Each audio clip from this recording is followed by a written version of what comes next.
If you're here, you already sense there's something out there, something magical and mysterious, just waiting for you to find. And you've probably already discovered it isn't as easy as just thinking happy thoughts. You're not alone. Generations of shamans, philosophers, seers, and scientists have pursued this eternal quest. Where their ideas come together, you'll find powerful tools to cultivate magic and self-mastery in your own life. Welcome to the Magic and Mastery Podcast. I'm your host, Donna Woodwell. I'm a former journalist and author, a master astrologer, and a hermetic initiate, and it's my honor to be your guide. In each episode, I'll meet you at the crossroads of science and spirit, reason and intuition, to help you discover the wisdom that works for you. Are you ready? The adventure awaits. Hello, and welcome back to the Magic and Mastery Podcast. This is episode 24, Tipping the Scales. And welcome back. It is indeed. I have been off for about 3 months. It's been a crazy ride. Couple things have happened behind the scenes. One, my podcasting partner, Chris, has had to step back from podcasting for a while for the stuff that's in his life has consumed most of his time. And then at the same time, the course that I was teaching also consumed most of my time. And so you haven't heard from us in a while. So I am going to be starting with a slightly new format for these podcasts so I can take on most of the work for myself. Did some research with the Coven members, that's my private membership group, and decided that a sequence of podcasts that feature the monthly forecast with some suggestions for magic, a question and answer session, interviews and book reviews, and behind the scenes at Magic School sounds like the best combination that makes everyone happy.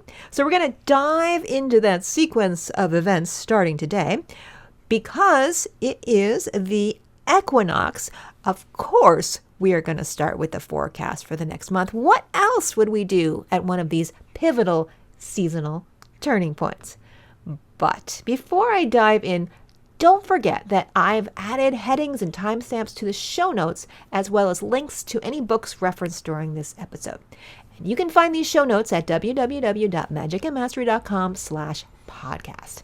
And as always, don't forget to stay until the end because that's when I'm going to give you a little homework that you can try out for yourself and make some magic out of this crazy world of ours. Are you ready? Let's get started. Welcome to Libra season, everyone. Now, if you're familiar with the sign of the scales, you will, of course, immediately think of the word balance. As in, what does it mean to live in balance? Or walk in balance, or find some work-life balance, or anything else that has that dreaded B word in it. Why do we talk about balance when we get to the sign of the scales? And truly, that's all about the fact that Libra is one of the 2 equinox signs. Now, here on planet Earth, the equinox is simply that moment in time when the Earth is aligned perpendicular to its pathway around the sun. So kind of straight up and down, so to speak. And so the light that the sun is casting on the earth makes an equal day and night shading for all parts of the planet.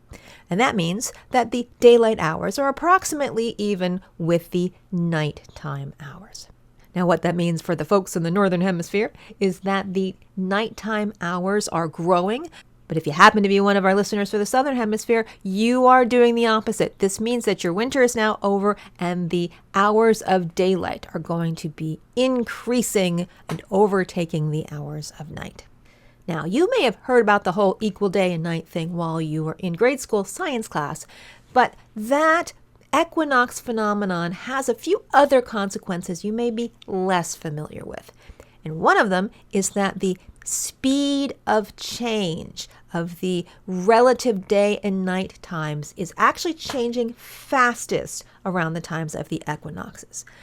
When we are in the middle of the summer, so to speak, when the sun sets, it's only setting 20 seconds, 30 seconds, maybe even a minute later, depends on where you happen to live on the planet, each night in a row. But when you are around the time of the equinox, the change in how much earlier or later that it's setting each night can be 1-2 minutes or more, again, depending on where you are. And it's that rate of speed, that accelerated change that we all feel in our bodies. Basically, it means if you're not really paying attention and you're like looking at the time of sunset on a Monday and you wait till the following weekend, you'll be like, what happened to the sun? Why is it so dark out all of a sudden? How did that happen so fast? And so there's a little disorientation, kind of like a slow moving daylight savings time clock change. All right, the second thing that the equinoxes create is this space weather phenomenon called the equinoctial cracks. So when the magnetic field is so perfectly aligned with the sun's magnetic field, it kind of opens spaces in it that let more solar radiation get closer to the surface of the earth. And of course, it makes more beautiful and colorful aurora light shows over the poles and even into lower latitudes. But there is some evidence that suggests that that extra solar radiation does have physiological effects on us. Even for those who aren't psychically sensitive to such things, it can affect our immune systems and how we process information in our brains. Makes sense why my acupuncturist friends would say always around the times of the equinoxes, they'd have more people coming in with colds and immune system issues than they would at other times during the year. And so, practically speaking, if you're one of those people that seems to have headaches, feel ungrounded or anxious or brain fog when you see stories of there being solar flares or coronal mass ejections, this is the time of the year when that effect is even more pronounced. So, if we have this heightened feeling of something's odd, the sun is changing and it's affecting my circadian rhythms, and there's this extra electrical charge in the air, we feel inherently a little more unstable. Kind of like the guy walking down the tightrope with the great big pole that they're hanging on to try to keep their balance despite everything else that's going on. And here we come up with the concept of Libra as finding a balance, has some potent physiological reasoning to it. It's the moment where we have so much going on that we're trying to find our footing and requires a little space, a little ability to slow down and watch ourselves as we are walking through the days to make sure that we are finding a way to stay in balance. To sum it up, this is the time of year when, because things are changing so fast, we can feel a little extra unstable as we move through our lives. So keep an eye on that while I talk about some of these other things that are going on. One of which is this ongoing pas de deux, this dance that's happening between the planet Venus and the planet Mars. The planet Venus rules Libra, and Venus loves to love. She wants to sit in the lap of luxury. She wants to enjoy the sensual pleasures of life. She wants things to be harmonious and beautiful so that she can revel in the pleasures of the world. She attracts things to her. On the flip side, Mars is more focused on achieving whatever goals he has set for himself. He's the adventurer. He wants to break away from anything that constrains him, his home and family, anything that's keeping him from whatever he set his mind to. And therefore, Mars' energy drives us outward and onward. And so the two of them, Venus pulling in and Mars pushing out, are a natural complementary pair of opposites. So the two of them are always creating a direct creative tension between the two of them, a creative tension that spins out new possibilities, new ideas, and new ways of going through the world. But it's not necessarily an easy one because it's tension created between the two of them. They need each other, and so they attract one another, and yet they repel one another at the same time. I always like thinking of Venus-Mars type actions is the classic Hollywood script of the two characters that are always fighting with each other, and yet at the same time there is this simmering attraction underneath the surface.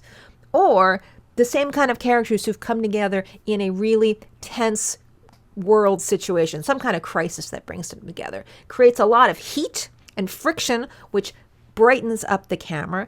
But you know, when the crisis is over, the two may have changed each other's lives, but there's nothing there holding it together in the long term, because it was one of those things that we attract into our lives to kick us in the butt and get us moving in new directions. So that's how it happens when these two planets are coming into direct contact with each other. And this time it's especially the case, not just because it's Libra season and Libra is ruled by Venus, but this also means that the full moon in Libra season is in the sign of Aries. And that's because the signs for Venus and the signs for Mars are always up in opposition to one another. Libra is opposed to the Mars sign Aries, and Taurus is opposed to the Mars sign Scorpio. All right, so right now, this month, we have Venus and Mars swapping places. They're in each other's signs. Mars is in Venus's sign Libra, and Venus is in Mars's sign Scorpio.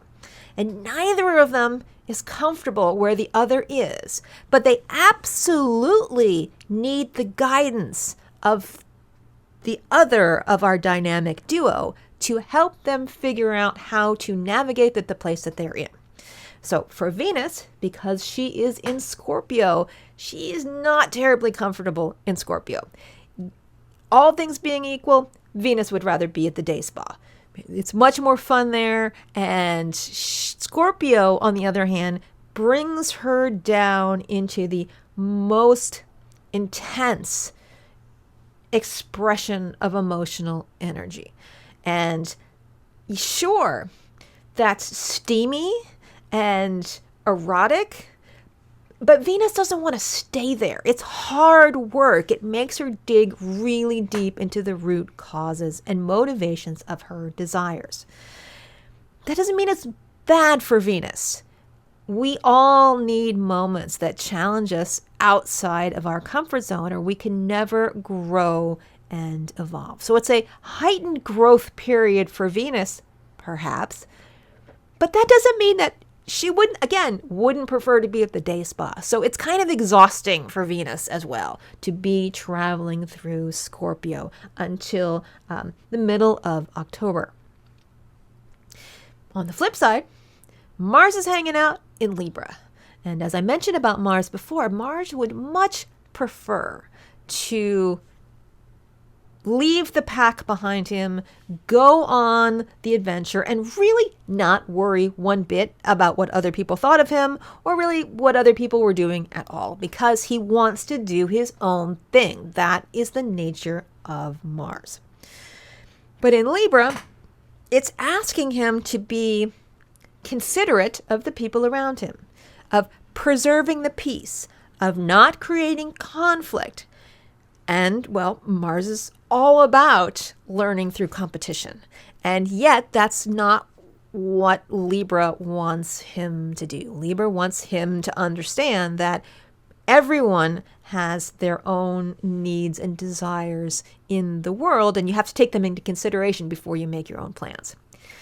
Again, can be really growth-producing opportunity for Mars, because it's true, we live in a world with other people. We can't, unless you're willing to move to a deserted island, always do things your way. And so it can rub off some of those edges for Mars. But it's not pleasant for Mars. Mars doesn't really want to grow that way. He, again, would rather be doing something else. And so Mars needs the Venus lesson of grace and beauty and savoring the moment rather than just looking ahead to some future thing. Venus needs Mars' strength and courage to deal with the dark stuff. And so the two of them find that they desperately need each other right now, despite the fact they're also really, really uncomfortable and in heightened growth places. So all of that being said, us here on Earth have to watch this all play out, and we ask ourselves what this means for us. Well, first we have to understand that us humans, one of the ways we learn about who we are as a person is by borrowing other people in our lives to hold up a mirror to certain aspects of ourselves. And so here is where in the sky, Venus and Mars are holding mirrors up to each other so they can understand one another's, which means there are going to be times right now when we are also experiencing something similar, especially in the realm of relationships. So on the positive side of that construction, we may be evaluating the people in our lives who are helping us fulfill the good sides of ourselves versus the people in our lives who are feeding the dark sides of ourselves. And we may find that we end up doing a little pruning in this process. And if you think about it, everyone here on the world has just been through the last 18 months of pandemic craziness. All of the personal challenges it's made for being isolated, all of the business challenges it's made for where we're working, and the relationship challenges that we have faced because of the stress on the relationships. So we are just barely coming back into some weird new kind of normal. I mean, it's going to take us years to finally get everything back into whatever the new normal is going to be. But there's been enough of a break from our persistent lockdown pressures. There have been 3 or 4 or 5 months that a lot of people have gotten over the initial shock of, oh my God, what is happening, to being able to process what we have learned from the experience. And for some people, that is going to turn into a direct questioning of the relationships that you have in your life, whether they are, again, feeding your soul or starving your soul, and deciding what changes need to be made because of this. And this aspect with the Mars-Venus mutual reception, the Libra energy, all the way through the end of this year, we're going to see a lot of relationship changes happening, I would guess, as a result of the weirdness that we have been through. All the things that were on the edge. Like here in Texas, when we had the snowpocalypse in the early part of the year, killed off a lot of the vegetation that was struggling from the droughts that we had had in the previous years. And now the friction between the two planets does something else for us. It encourages us to create. It's the spark that makes things go. The desire to take things from that spiritual or idealized reality and bring them all the way down and give them physical form on Earth. It gives birth to stuff because birth is hard. Birth is hard. I know. Been there, done that. My daughter is beautiful, but that was hard work. And it's only through that creative friction of that Mars-Venus energy that you can make things like that come into physical manifestation. And so it's a moment when a lot of people may feel like giving birth. Doesn't necessarily mean you actually have to give birth. And creative activities don't just have to be things like, I don't know, ballet or, playing the piano. They can be anything as long as you are going that full ride from idea into physical manifestation. It's a great time to go and pick up a copy of that Cameron book, The Artist's Way. There's lots of exercises in there that talk about how you can learn how to fulfill your creative potential by doing all kinds of things, whether it's getting an art book and doodling to just going on a date for yourself and going out to the movies or something else you haven't done in a while. Open the doors of possibilities. And the other thing that's happening this month that's giving it a feeling of weird changing energies is the Mercury retrograde, plus having Jupiter, Saturn, and Pluto ending their multi-month retrogrades. Mercury, no doubt, is the most retrograde of all of the planets in our solar system. And actually retrogrades 3 times a year, once every 3 months. And so we spend an awful lot of time under a Mercury retrograde, or its shadowed area, kind of like the edges of the retrograde. Normally, Mercury spends about 3 weeks in each sign of the zodiac, but when it's retrograding, such as it is this month, it's spending 71 days, all of it in Libra. So there's a lot of concentrated energy on understanding Libra and how it works over this period of time. Now, whenever Mercury retrogrades, it's really like the universal moment where we get to defrag our mental hard drives, so to speak. So much of our experience is determined by how we think about the world, how we judge things about the world. If I judge it to be a good thing, I'm going to be well disposed to whatever's happening. If I judge it as a bad thing, I'm going to have a whole different set of reactions. And once we learn how to control how we judge things or not, we are taking the first steps into learning how to master ourselves.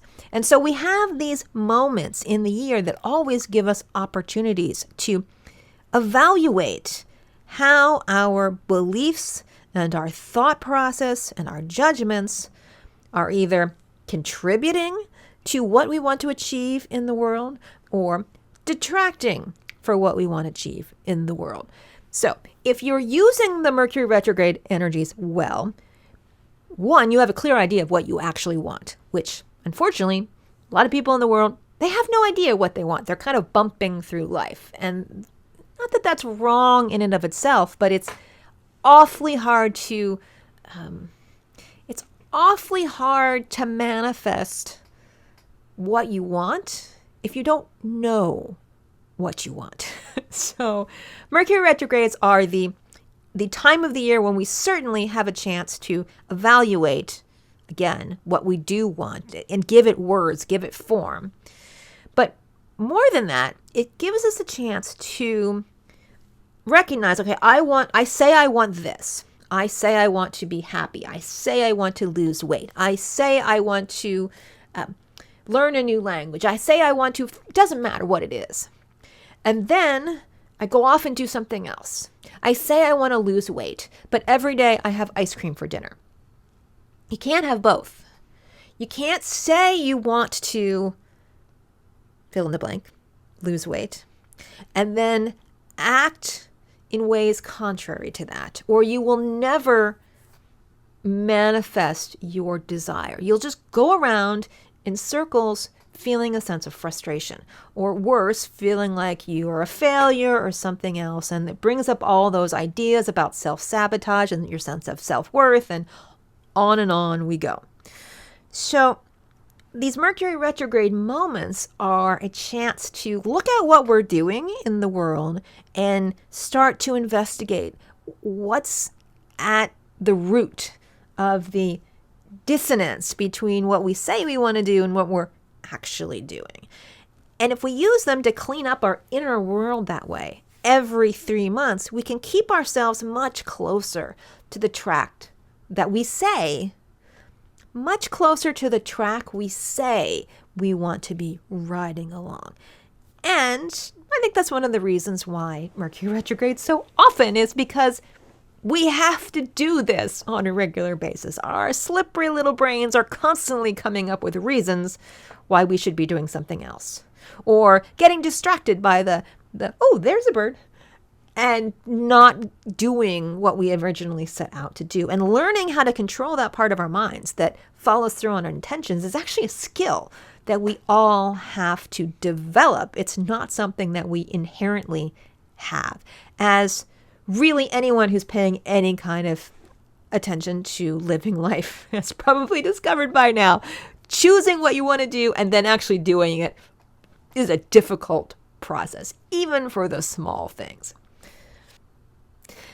Okay, all that being said about Mercury retrograde, what makes this an especially interesting Mercury retrograde for spending a little bit of extra time determining what your essential motivations are is that those three other planets that are also coming out of retrograde while Mercury is having his retrograde.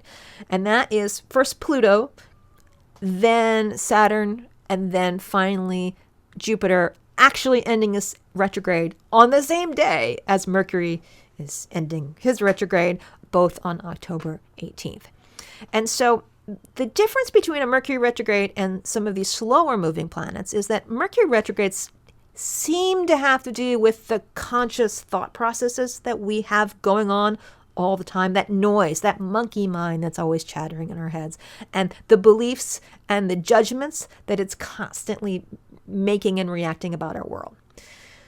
Slower moving planets, the ones that spend 4 or 5 months out of the year in retrograde, their action is much deeper in our psyche. It's much more subconscious. And we, unless we've been doing a lot of work on ourselves, may not even be consciously aware of what's going on down in the basements of our own psyches. But if we're going to catch a glimpse of, hey, whatever's happening down there, we're going to see it in the moments when these planets are stationing direct, when they're coming out of their retrogrades.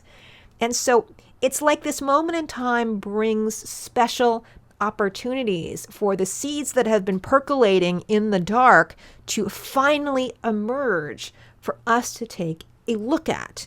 So in the case of Jupiter, it's about all of our beliefs. In the case of Saturn, it's about how we feel about our connection to death, our connection to how we end things and how we discipline ourselves. In the case of Pluto, our shames and regrets and how we transcend the moments of disempowerment to find our own seeds of the power that comes from being wholly aware of who we are and what we want.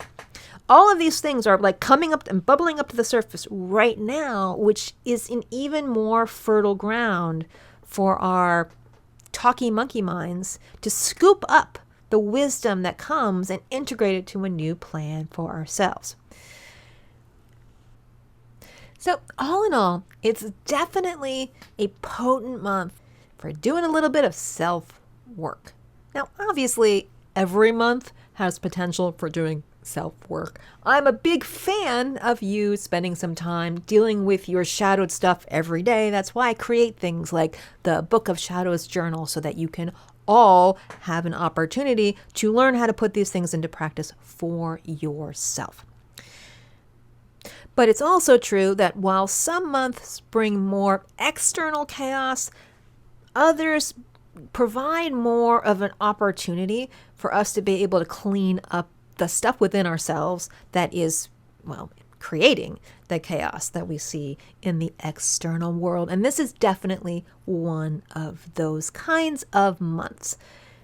I expect to see more than just this month over the ongoing story arc that we will see developing over the next few years.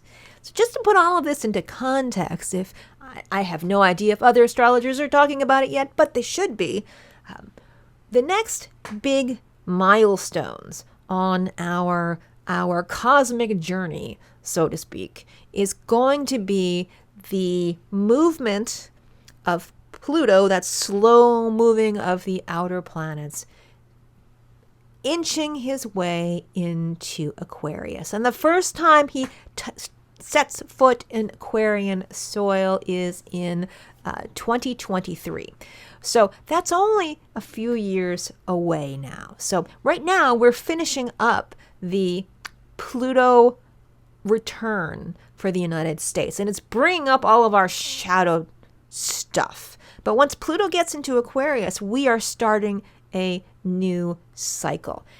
And we've got an awful lot of stuff to revisit as a nation, but also on a personal level. I mean, the moment that Pluto went into Capricorn was 2008, and we saw the collapse of our inflated housing markets, throwing us into the biggest economic downturn that we've had since the crash of the stock market in 1929.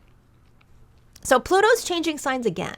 And it's changing signs and moving into Aquarius. You know, the Aquarius that we were talking about at the end of last year and the beginning of this year, since we had the great conjunction of Jupiter and Saturn in Aquarius, bringing up Aquarian energy themes. And we've had 2 full moons in Aquarius in a row and a bunch of other Aquarius themed stuff happening over the course of the year, bringing into our conscious framework conversations about what it means to be in Aquarian energy. In other words, that's the energy that we're moving toward out of the Piscean age and into the Aquarian age. And I just caught the last episode of Lucifer, and I don't want to give away the plot points for anybody who hasn't seen it yet, but it was 100% a poster child advocate for the world entering the Aquarian age. All of the characters got very Aquarian results, and I will give people, because it just came out a few weeks ago, I'll give people a little extra time if they don't want spoiler alerts. But we see the Aquarian age manifesting in so many ways around us. And the essential thing that we're going to have to learn is, how can we find unity in diversity? How can we allow ourselves to experience different points of view without having to kill ourselves over it? Great little story. I don't know if anyone who's read The Hero with 1,000 Faces by Joseph Campbell. He quotes an African tale of a trickster god who sees 2 farmers growing crops in their fields. And he decides to play a trick on them, and he gets a hat.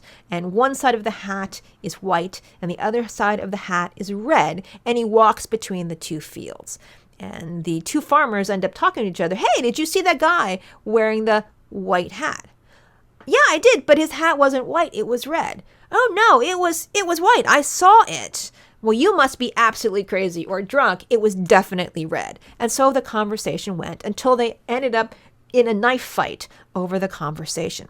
So some other neighbors hauled them before the village magistrate to try to figure out how to make them stop fighting. And the trickster god came and he said, I created this mess because I love creating strife. And here's the hat I used that has half of it is red and the other half is white.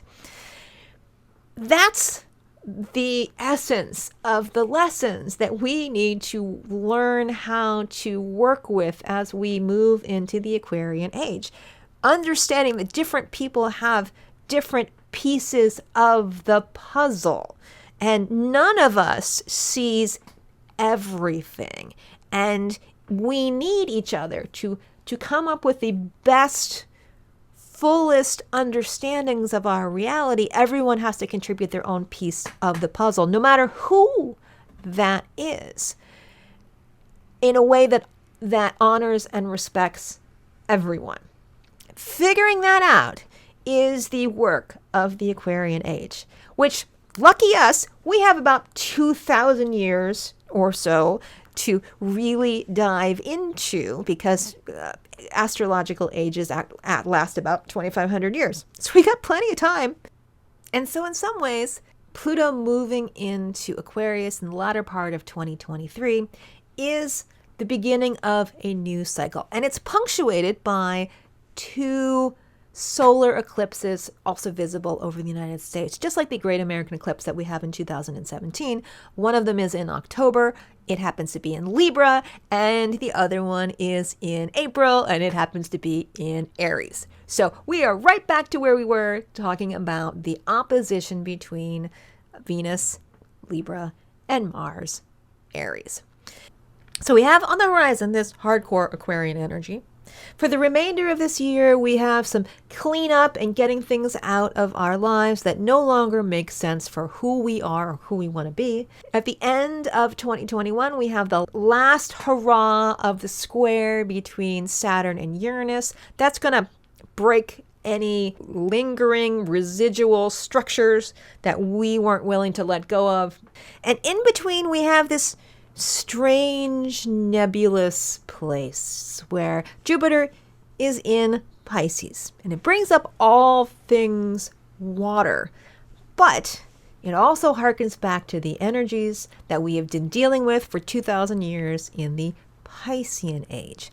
And so on the one side, you can expect an increase of things that have to do with the Piscean worldview, and so that's rising sea levels and rising water, because Jupiter and Pisces, they all like water. Also a increase in the stuff, the content of our unconscious emerging and overwhelming us, the fantasies, addictions, all of that stuff, but also all of the Piscean era memes that we have been living with, that someone will come and save us, and who will our savior be? It's like the last hurrah of the Piscean journey before we start moving into a new way of negotiating the world. The paradigm shift is coming, but it's not quite here yet. We're still in the middle of it. And in the middle of it is never the most comfortable place to be. And so, why months like this one can be super useful in the process?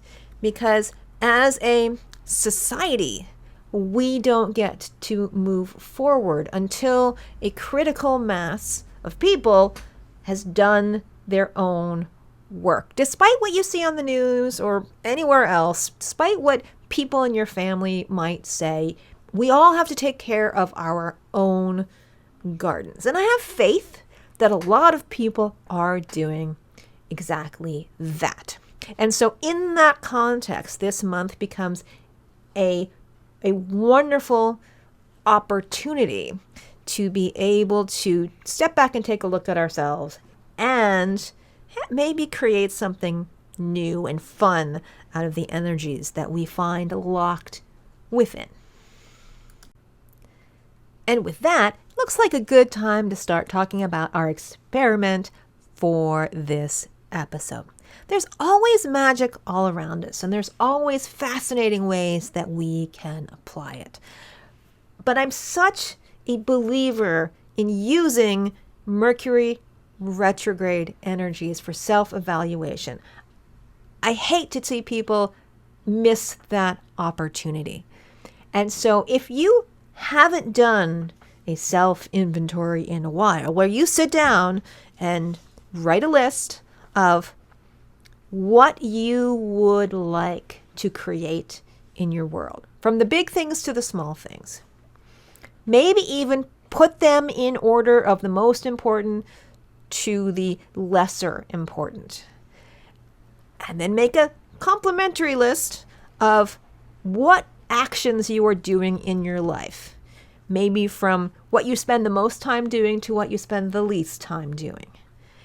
And then ask yourself, are the things in column B supporting the things in column A? Because if they aren't, that's the first place you need to start looking to make some decisions for yourself. Because if you want to act in alignment and begin to feel like your subconscious and your conscious and your superconscious are all pulling in the same direction, which is one of the definitions of enlightenment, by the way, you might as well start with your conscious world, because your conscious world is actually a lot easier to start getting integrated than it is to pull in your unconscious and your superconscious. And it gives you a place to start. So just be honest with yourself of what's truly important to you for your intentions and what you want to create in the world. And if you have things on that list because someone else told you that you should be doing them, or whatever other nonsense reasons that we come up with, get them off your list, for heaven's sakes. And then look at the list of things you're doing. And if it's not supporting you and your growth, then do they really need to be there? And that is the work of a retrograde. And I highly recommend that you experiment with it for yourself and save the list that you create and revisit the same list every time there's a retrograde. Give yourself an hour to go through the ritual every retrograde, and you will find that alone can make such a difference in how you move through the world. It brings a little bit of extra consciousness and awareness to your process. Now, speaking of intentions, I'm always so excited when people begin the journey to lead a more magical life. Magic is all around us, and it just takes a few tweaks in perception to begin a process that brings us into contact with more wondrous things than we might ever have imagined possible. And that's why I love creating classes for all of you, to help you unlock the magical potential that's living in each one of us. I like being able to walk through my days, feeling the pulse of the planet, feeling the spark of aliveness in everything that's around me, experiencing those funny little quirks of synchronicity that make me say, you can't make this stuff up. And so in all of my courses, I help you create the conditions to help you experience that thrill of magic in every moment for yourself. For the latest round, we collected up all of my lectures on magic, how you do cord magic and sigil magic and plant magic and herb magic, and bundled them up in an entire magical initiation program. The course is 12 weeks long. It starts out with a theoretical understanding of magic, all of the basic ingredients that you need to make any spell go, and 6 different commonly used magical techniques, as well as some of the most often requested uses for magic. That would be love, wealth, and self-defense. And wrap them all in a process that teaches you how to create your own magical spells and rituals for yourself. Plus, because we bundled some quizzes in there all the way, lots of templates and other things to help you get started in your process, it's designed to create a kind of initiation process to bring you from the world as it is today to a new appreciation, a new understanding, a little mini personal paradigm shift that is marked with an initiation ceremony at the end for all of those who have completed all of the work. It just magically appears as the 13th episode of the series. I'm very proud of this new way of releasing the material. Buy it. It's $333. It's a nice initiation number. For people who are not members of the Coven, of course, all of my Coven members get a 33% discount. So theirs is $220. And it makes all the material yours to keep forever. So if you want to check it out for yourself so you can see what parts of the journey might be relevant for you, you can just surf on over to www.magicandmastery.com/mage, that's MAGE, in order to check out this new program, which is called, appropriately, The Way of the Mage. Oh, and of course, before you go, don't forget to check out the show notes at www.magicandmastery.com/podcast. As I said, I've included the timestamps and links to the books that I mentioned during this podcast episode to make it super easy to find just what you are looking for. Thanks for tuning into this latest episode of Magic and Mastery. Of course, I love getting your feedback because it helps me figure out what makes you jazzed so I can provide more of the good stuff. And it would mean so much to me if you take a moment to rate and review the podcast. And if you liked it, why don't you share it with a friend?